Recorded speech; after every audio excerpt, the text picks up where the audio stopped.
പുള്ളി ചേട്ടാ പേര് മേപ്പടിയാണ്. അപ്പൊ പുള്ളി പേടിച്ചിരിക്കുക. എന്ന് വെച്ചാൽ വല്ല മേപ്പടിയാന്ന് പറഞ്ഞാൽ പുള്ളി വല്ല ഉണ്ണിമൂന്നൻ നായകനായിട്ട് വല്ല ആക്ഷൻ പടം 6 പാക്ക് ആക്കാൻ വേണ്ടി പേടിച്ചിട്ട് പുള്ളി ഇരിക്കുക. കഥ പറഞ്ഞപ്പോൾ ഇത് ഇങ്ങനെ കഥയാണോ എന്ന് പറഞ്ഞിട്ട് പുള്ളിക്ക് ഇഷ്ടപ്പെട്ടു, ചെയ്യാമെന്ന് തീരുമാനിച്ചു. അപ്പൊ ഇതേ സാധനമാണ് ഐ തിങ്ക് പുള്ളിയുടെ വേർഷനിൽ പേടിച്ചിട്ട് ഇവരെങ്ങനെ ഒഴിവാക്കി വിടാമെന്ന് പറഞ്ഞ ഒരു നറേഷൻ. എന്തായാലും ചിരി പറ്റുന്നില്ല, ചിരി പറ്റൂല. ഓക്കെ ശരി, വേണ്ട. ഇനി നമുക്ക് പീപ്പിൾസ് ചോയ്സിലേക്ക് വരാം. പീപ്പിൾസ് ചോയ്സ് എന്ന് പറഞ്ഞാൽ നമ്മളിപ്പോ ഉണ്ണിയാണ് ഗസ്റ്റ് എന്ന് അറിഞ്ഞുകൊണ്ട് നമ്മൾ കുറെ പേരുടെ അടുത്ത് ഒരു സർവേ പോലെ നമ്മൾ ചോദിച്ചു. അതിനകത്തുനിന്ന് ഏറ്റവും കൂടുതൽ വന്നിരിക്കുന്നതിനകത്തുനിന്ന് നമ്മൾ പിക്ക് ചെയ്ത ഒരു 4-5 ചോദ്യങ്ങളാണ് കേട്ടോ. അതിനും കൂടെ ആൻസർ. ഉണ്ണിയുടെ ആദ്യ പ്രണയം, അതാണ് ഒരാൾക്ക് അറിയേണ്ടത്. ഏത് വയസ്സിലായിരുന്നു? സ്കൂളിലായിരുന്നോ, കോളേജിലായിരുന്നോ? ഗുജറാത്തിലെ ഒരു ഗുജറാത്തി കുട്ടീനെ? മലയാളി കുട്ടിയായിരുന്നു. മലയാളി കുട്ടി. അതെ അതെ. സോ ഞാൻ ഇവിടെ കാണാൻ വേണ്ടി സൺഡേ മാസൊക്കെ അറ്റൻഡ് ചെയ്യാൻ പോയിട്ട് പിന്നെ പിന്നെ അങ്ങനെ പറയാൻ ഒരുപാട് കൗണ്ട് ചെയ്തിട്ടുണ്ടോ ഉണ്ണി? എത്ര പേരെയാണെന്ന്? ഇല്ലേ, കൗണ്ട്ലെസ് ആണെന്നോ? എല്ലാരും ഓർമ്മയുണ്ട്. ഉണ്ട്, എല്ലാരും സ്റ്റിൽ ഓർമ്മയുണ്ട് ഓരോ പ്രായത്തിലും. ഇപ്പൊ ഈ പറഞ്ഞ മാസ് അറ്റൻഡ് ചെയ്യാൻ പോയത് ഏത് പ്രായത്തിലാ? ഞാൻ 12th സ്റ്റാൻഡേർഡിലായിരുന്നു. അത്ര ആയപ്പോഴാണ് പ്രേമിക്കാൻ തുടങ്ങിയത്. പ്രേമൊന്നുമില്ല, ആണല്ലേ? ഈ 1 വേ സൈഡിലായിട്ട് നിന്നിട്ടുണ്ട്, 2 സൈഡിലായിട്ട് നിന്നിട്ടുണ്ട്, അങ്ങനെ പല രീതിയിലും ഇപ്പോഴും അങ്ങനെ തന്നെയാണോ പോയിക്കൊണ്ടിരിക്കണേ? ഇങ്ങനെ എന്റെ സ്കൂളിൽ എനിക്ക് ഒരുപാട് നല്ല ഓർമ്മകളുണ്ട്. എന്നുവെച്ചാൽ ഒരു കുട്ടി ഉണ്ടായിരുന്നു, ഇപ്പോഴും എന്റെ ഫ്രണ്ടാണ്. സോ പുള്ളിക്കാരത്തി ഞാനും ഭയങ്കര ഫ്രണ്ട്സ് ആയിരുന്നു. അപ്പൊ ടീച്ചേഴ്സിന് എന്ന് വെച്ചാൽ ചിലപ്പോൾ ഇവര് കല്യാണം കഴിയും. ഞങ്ങള് സെപ്പറേറ്റ് ആയിട്ട് സ്കൂളിൽ പോകുമ്പോഴും ടീച്ചർ ചോദിച്ചിട്ടുണ്ട് കല്യാണം കഴിച്ചുകൂടെ എന്നൊക്കെ. അങ്ങനെ ഒരു പോയിന്റില് അപ്പൊ പുള്ളിക്കാരത്തി രാജ്പൂത്താണ്, അവിടുത്തെ രാജ്പൂത്ത്. അപ്പൊ ഞാൻ വീട്ടിലേക്ക് പോകുമ്പോഴേ അപ്പൊ ആന്റി നിങ്ങൾക്ക് ഓക്കെ ആണെങ്കിൽ നമുക്കല്ലേ. അപ്പൊ ഞാൻ നോക്കുമ്പോൾ പേടിച്ച് ഇതെന്തായിരുന്നു.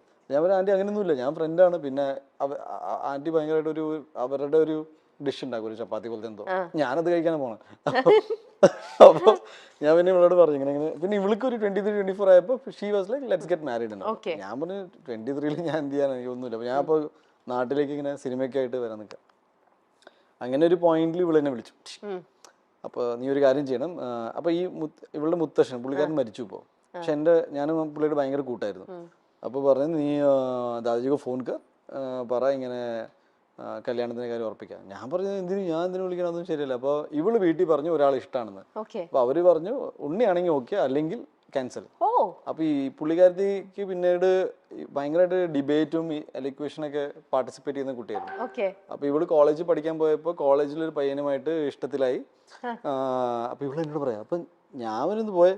അപ്പൊ ഇവൾക്ക് വേറൊരാളെ ഇഷ്ടപ്പെട്ടു എന്ന് പറയുന്നത് എനിക്ക് വിശ്വസിക്കാൻ പറ്റില്ല. അപ്പൊ ഈ പുള്ളി കാശ്മീരി പണ്ഡിറ്റായിരുന്നു. ഇവര് എവിടേക്കോ ഡൽഹിയിലൊക്കെ പരിചയപ്പെട്ടെന്നൊക്കെ പറഞ്ഞിട്ട്. അപ്പൊ ഞാനിപ്പോ എന്ത് ചെയ്യണം? അപ്പൊ ഇവളുടെ വീട്ടില് ഞാൻ വിളിച്ച് പറഞ്ഞാലാണ് ഇത് സത്യമാണെന്ന് അവര് വിശ്വസിക്കുള്ളൂ. അപ്പൊ ഞാൻ വിളിക്കില്ല എന്ന് പറഞ്ഞു. ഇവര് ഇവൻച്വലി കല്യാണം കഴിച്ചു, അവരുടെ ഇന്റർകാസ്റ്റ് പോലെ കല്യാണം കഴിച്ചിട്ട് പ്രശ്നമായി. ഹാപ്പിലി. അപ്പൊ എനിക്കൊരു പോയിന്റ് കഴിഞ്ഞപ്പോ ഇങ്ങനെ ഇഷ്ടമുള്ള ആൾക്കാർ ഇങ്ങനെ ഒരു കല്യാണം കഴിച്ച് പോയിട്ട്. ഇപ്പൊ ഒരാള് US ഉണ്ടായിരുന്നു. അപ്പൊ US she got married and പുള്ളിക്കാരത്തി എനിക്കൊന്ന് ഇവരുടെ ഏതൊരു മൊമെന്റില് ഇങ്ങനെ പറഞ്ഞു, ഇങ്ങനെ അവരും ചോദിച്ചു കാണും ആരെങ്കിലും ഇഷ്ടമാണ്. അപ്പൊ എന്റെ പേര് പറഞ്ഞപ്പോ ഇയാള് ഗൂഗിൾ ചെയ്തപ്പോ എന്റെ അക്കൗണ്ടൊക്കെ കണ്ടിട്ട് എനിക്ക് മെസ്സേജ് ഒക്കെ അയച്ചു. അപ്പൊ ഇതിന് വെരി പോസിറ്റീവ്. ഞാൻ പറഞ്ഞ ഇതിന്റെ ഒരു അതേ സൈഡ്. ഇപ്പൊ എല്ലാരും ഇങ്ങനെ ദേഷ്യപ്പെടുക അങ്ങനെയൊന്നല്ല.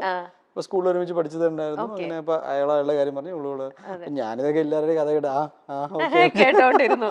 ഇനി എനിക്ക് ഈ പ്രണയത്തെ കുറിച്ച് തന്നെ എനിക്ക് വേറൊരു കാര്യം ഉണ്ണിയുടെ അടുത്ത് ചോദിക്കേണ്ട. അതിന് തൊട്ട് മുമ്പേ നമ്മുടെ മൈൽ സ്റ്റോണിൽ തന്നെ കുറച്ച് നാളുകൾക്ക് മുമ്പേ ഉണ്ണി വന്നപ്പോ ഇതേ ഒരു സബ്ജക്റ്റിനെ കുറിച്ച് ഉണ്ണി ഒരു കാര്യം പറഞ്ഞിരുന്നു. അതെന്താന്ന് ഓർക്കുന്നുണ്ടോ എന്ന് എനിക്കറിയില്ല, നമുക്ക് നോക്കാം എന്താന്ന്. ആരുടെയും കല്യാണം കണ്ടിട്ട് അസൂയ തോന്നിയിട്ടുണ്ടോ? പിന്നെ ഇപ്പൊ എനിക്ക് അതാണ് പണി.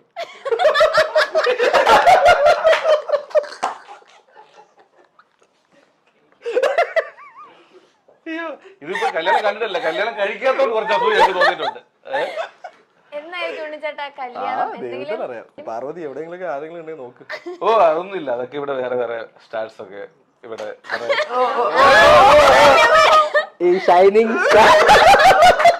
അയ്യോ എന്താണ് ഉണ്ണി അത്? എനിക്കറിയില്ല. പാർവതി ഇങ്ങനെ ചോദിച്ചപ്പോ ഇങ്ങനെ ബേസിക്കലി എൻ്റെ കല്യാണം നടക്കാത്തതുകൊണ്ടും ഇവർക്ക് ഇത് തന്നെ ചോദിക്കേണ്ടത് എന്താണ് കല്യാണം blah blah blah. ഇപ്പൊ ഞാൻ ചോദിക്കട്ടെ, വീട്ടിൽ അച്ഛനും അമ്മയും പറയുന്നുണ്ടോ ശരിക്കും Obviously, കല്യാണ എല്ലാ കാര്യം? വീട്ടിലും അവര് ഉണ്ടാവുമല്ലോ. ആലോചിക്കുന്നുണ്ടോ ഉണ്ണിക്ക് ഒരു അറേഞ്ച്ഡ് മാരേജ് ആണോ അതോ ലവ് മാരേജ് ആണോ കൂടുതൽ താല്പര്യം? എന്തെങ്കിലുമൊക്കെ നടന്നാൽ മതിയായിരുന്നു. അങ്ങനെയല്ല, ചിലർക്ക് ഇപ്പം നമുക്ക് ചിലർക്ക് സെറ്റ് ആവില്ല അറേഞ്ച്ഡ് മാരേജ്, എന്നാൽ ചിലർക്ക് ലവ് മാരേജ് സെറ്റ് ആവില്ല. അപ്പൊ അങ്ങനെ ഒരു ഉണ്ണിയുടെ ഒരു പെർസ്പെക്റ്റീവ് എങ്ങനെയാണ്? See, ഞാൻ ഇതിന് ഭയങ്കര ഇപ്പൊ ഇത്രയും സീരിയസ് ആയിട്ട് ഞാൻ ചിന്തിക്കാറില്ല ആക്ച്വലി. കല്യാണത്തെ കുറിച്ച് ഇതുവരെ സീരിയസ് ആയിട്ട് ചിന്തിച്ചിട്ടില്ല. സീരിയസ് ആയിട്ട് ഇങ്ങനെ അയ്യോ കല്യാണം നടന്നിട്ടില്ല അതുകൊണ്ട് എന്തോ പ്രശ്നമാണെന്ന് ഇല്ല. അത് എന്നാലും അമ്മ പറഞ്ഞുകൊണ്ടിരിക്കല്ലേ മോനെ ഡെഫിനറ്റ്ലി. അപ്പൊ നമ്മളിങ്ങനെ പറയും ഓക്കെ നിങ്ങൾ നോക്കൂ നോക്കൂ, ഓക്കെ നോക്കൂ ഏതെങ്കിലും ഒരാൾ കണ്ടുമുട്ടുവാണെങ്കിൽ നമുക്ക് നോക്കാം. ചെയ്യാം. പക്ഷെ എനിക്ക് ഒരു കാര്യം വളരെ ക്ലിയർ ആണ്, ഇത് ഒരു ഈ ടൈമായി ഞാൻ ഈ കല്യാണം കഴിച്ചില്ലെങ്കിൽ എനിക്ക് അതിലൊരു പാനിക് ലെവലില് നിൽക്കുന്നില്ല. നിന്നിട്ട് എന്തെങ്കിലും ഒരു എടുത്തു ചാടി ഒരു തീരുമാനം ചെയ്യും. ഈ കാര്യത്തിൽ ഞാൻ ചിന്തിക്കുന്നില്ലെന്ന് പറയാം. എടുത്തു ചാട്ടം ഇല്ല. ഓക്കെ, അപ്പൊ പിന്നെ അത് വഴിയെ വരണ്ട സമയത്ത് വരണ്ട ഒരു പോലെ. സമയത്ത് സംഭവിക്കുമെന്ന് വിചാരിക്കുന്നു. ഓക്കെ, അപ്പൊ ശരി, അതുവരെ ഓക്കെ, അത്രേ ഉള്ളൂ. ഓക്കെ, അപ്പൊ ഇനി അടുത്തത് കേട്ടോ, ഉണ്ണിയുടെ സ്റ്റാർ ക്രഷിനെ കുറിച്ച് ചോദിച്ചാൽ എന്ത് ഉത്തരമായിരിക്കും ലഭിക്കുക? അനുഷ്ക ഷെട്ടി. എല്ലാ മൂവീസും കാണാറുണ്ടോ? എല്ലാം ഏകദേശം എല്ലാ മൂവീസ് കാണുന്നില്ല, എന്നാലും അത്യാവശ്യം കാണാറുണ്ട്. കണ്ടിട്ടൊക്കെ അങ്ങനെയല്ലേ. Yes, okay. അടുത്തത്, ഉണ്ണി മുകുന്ദന്റെ സംവിധാനത്തിൽ ഒരു സിനിമ ഇനി എന്ന് കാണാനാകും? എത്രയും പെട്ടെന്ന് സംഭവിക്കട്ടെ. ആണോ ഉണ്ണി? അങ്ങനെ ഒരു പ്ലാൻ ഉണ്ടോ? അതെ ഞാൻ ആക്ച്വലി കഴിഞ്ഞ 5 വർഷമായിട്ട് ഞാൻ റെഡിയാണ്. പിന്നെ സാഹചര്യങ്ങൾ ഇങ്ങനെ ഒത്തുചേർന്ന് വന്നാൽ ചെയ്യുന്ന രീതിയിലാണ്. ഓ, ഓക്കെ. കഥയൊന്നും കേട്ടു തുടങ്ങുമോ? അങ്ങനെയൊന്നും ആയിട്ടില്ല? എല്ലാം റെഡിയാണ്. ആണ്. ഓൾമോസ്റ്റ് ഞാൻ എന്ത് ചെയ്യണമെന്ന് എനിക്ക് ധാരണയുണ്ട്. അത് അതിന്റെ ഒരു ലോജിസ്റ്റിക്സും പിന്നെ അത് ചെയ്തെടുക്കാനുള്ള ഒരു ടൈം പിന്നെ എന്റെ ബേസിക്കലി ഇതിനെല്ലാം തടസ്സം വരുന്നത് ആഗ്രഹമുണ്ട്. അപ്പോൾ ഞാനിപ്പോ കമ്മിറ്റ് ചെയ്ത സിനിമകൾ കംപ്ലീറ്റ് ചെയ്യണമെന്നാണ് പ്രയോറിറ്റി. അപ്പൊ അതുകൊണ്ട് എന്നിട്ട് ചെയ്യാമെന്നുള്ളൊരു പ്ലാനിൽ. Okay, good. അഭിനയിച്ച നായികമാരിൽ ഇനി ഒരു തവണ കൂടി അഭിനയിക്കണമെന്ന് തോന്നിയത് ആരുടെ കാര്യത്തിലാണ്? ഇതൊക്കെ ഓരോരുത്തരും ചോദിക്കുന്ന കേട്ടോ, ഓരോരുത്തർക്കും അറിയാനുള്ള ഓരോരോ ഇനി അഭിനയിച്ച നായികമാരിൽ. ലാസ്റ്റ് ഇപ്പൊ ഞാൻ ജയഗണേഷിൽ വർക്ക് ചെയ്ത മഹിമയുടെ ഒപ്പം വർക്ക് ചെയ്യാം. ഐ തിങ്ക് ഞാൻ വർക്ക് ചെയ്തതിൽ വെച്ചാൽ വൺ ഓഫ് ദി മോസ്റ്റ് ഈ അടുത്തായിട്ട് ഭയങ്കര പ്രൊഫഷണൽ ആണ്.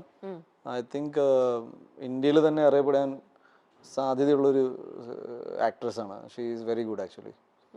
എന്ന് വെച്ചാൽ in terms of acting and പിന്നെ പ്രൊഫഷണലിസം എന്ന് പറയുന്ന സംഭവം ഉണ്ടല്ലോ, ലൈക്ക് ഒരു പ്രൊജക്റ്റിനെ എങ്ങനെ ഹാൻഡിൽ ചെയ്യണം, ആൾക്കാരുമായിട്ടുള്ള പെരുമാറ്റം, അതെല്ലാം പക്ക. ഓക്കെ, അത് വെച്ച് ചോദിക്കുമ്പോൾ ചോദിക്കട്ടെ, ലോഹിതദാസ് സാറുമായിട്ട് എങ്ങനെയെങ്കിലും പരിചയമുണ്ടോ? കണക്റ്റഡ് ആണോ? ഇല്ല, ഒന്നുമില്ല. എനിക്ക് ആഗ്രഹം ഉണ്ടായപ്പോൾ അച്ഛനോട് പറഞ്ഞു. അപ്പൊ അച്ഛൻ്റെ ഒരു ഫ്രണ്ട് ഉണ്ട്, ഗംഗാധരൻ അങ്കിൾ, തൃശ്ശൂര്. ഗംഗാധരൻ അങ്കിളുടെ ഫ്രണ്ടാണ് TG രവി സാറ്. അങ്ങനെ TG രവി സാറിന്റെ അടുത്ത് തൃശ്ശൂർ ആരെങ്കിലും സിനിമ ഡയറക്ടർ ആരെങ്കിലും, അങ്ങനെ ലോഹി സാറിന്റെ നമ്പർ അഡ്രസ്സ് കിട്ടി. ആ അഡ്രസ്സിലേക്ക് ഞാൻ കത്തയക്കുന്നു. പിന്നെ സാറിന് ഇഷ്ടപ്പെട്ടിട്ട് സാറ് വിളിക്കുക, അങ്ങനെയാണ് ഉണ്ടായത്.